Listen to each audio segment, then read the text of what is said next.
So let's break things down further with Joe Brusuelas, RSM Chief Economist. And Joe, as Brian noted, a much more hawkish tone here from the Fed chair. Most investors had already circled in that March rate hike, but he seemed to suggest that, in his words, there's quite a bit of room to raise rates. Things could move a little quicker than anticipated.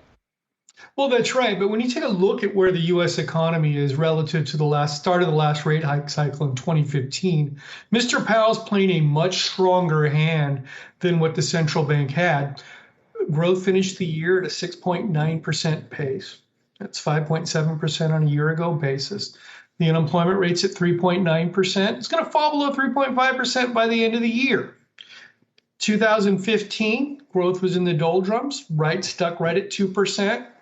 Right, remember that? And unemployment rate was up in the 5s. So he's in a good position to do this. Moreover, the explicit signaling that the Fed intends to use both its conventional tools, the federal funds rate, and the unconventional tools, the balance sheet, should basically succeed in keeping inflation expectations anchored.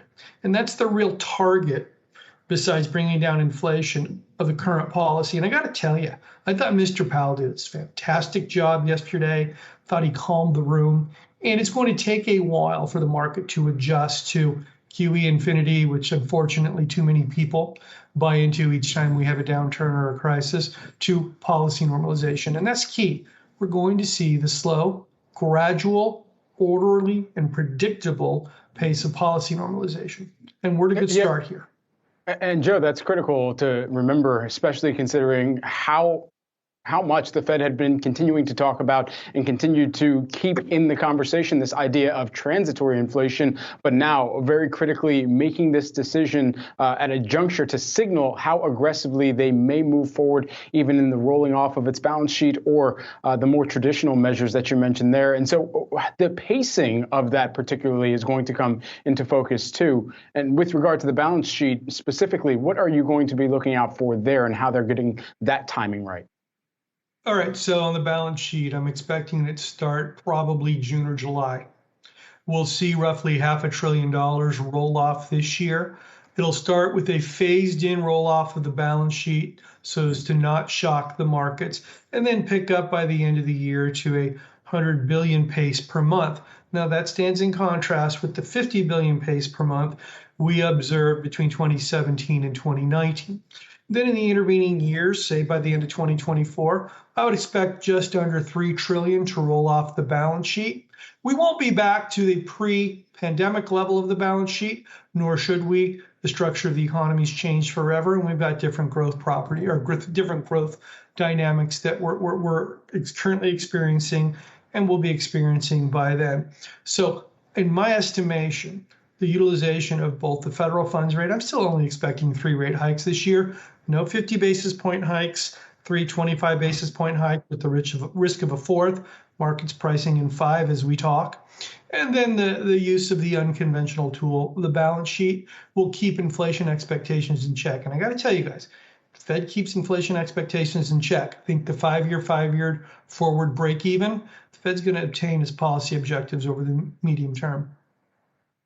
Joe, we did get the GDP print for the fourth quarter today. I realize this is backwards looking data, but 6.9%, much stronger than expected. How much of a moderation do you anticipate coming from the Omicron variant? How much of this do you think is better than expected? Let me do something that too many economists are reluctant to do. You see that smile on my face? That's because we experienced the best growth rate since 1984. That's the Reagan administration. Most of you out there weren't born yet, and the others of you who are out there are probably experiencing a bit of acid reflux that I'd mentioned that. But that's indeed where we're at. Now, obviously, Omicron extracted a toll from that growth rate the last couple weeks of December. We clearly can see it. I'm thinking we're going to be in that 1.5 to 1.7% growth pace in this quarter, but then we're going to reaccelerate. We'll have about a 4% growth rate by the end of this year. Again, that's more than double the 1.7% long-term trend, because we will be seeing a net tightening of financial conditions vis-a-vis federal funds rate, use the balance sheet. Of course, the economy is going to slow, and we'll slow back down to around 2.2%, I think, in 2023. But growth conditions will remain positive. The unemployment rate will continue to fall as the Fed focuses on the conditions in the real economy, as opposed to focusing exclusively on the value of equity prices. Now, for some of you out there, that's going to be a hard pill to swallow. But in my estimation, that is the absolutely correct policy path we need to be going down now, because let's be honest about this, we're not yet out of the pandemic. And there's still some damage repair to be done, even as the Fed normalizes policy. Some good context there, Joe. We always love having you on the show. Joe Brusuelas, RSM Chief Economist.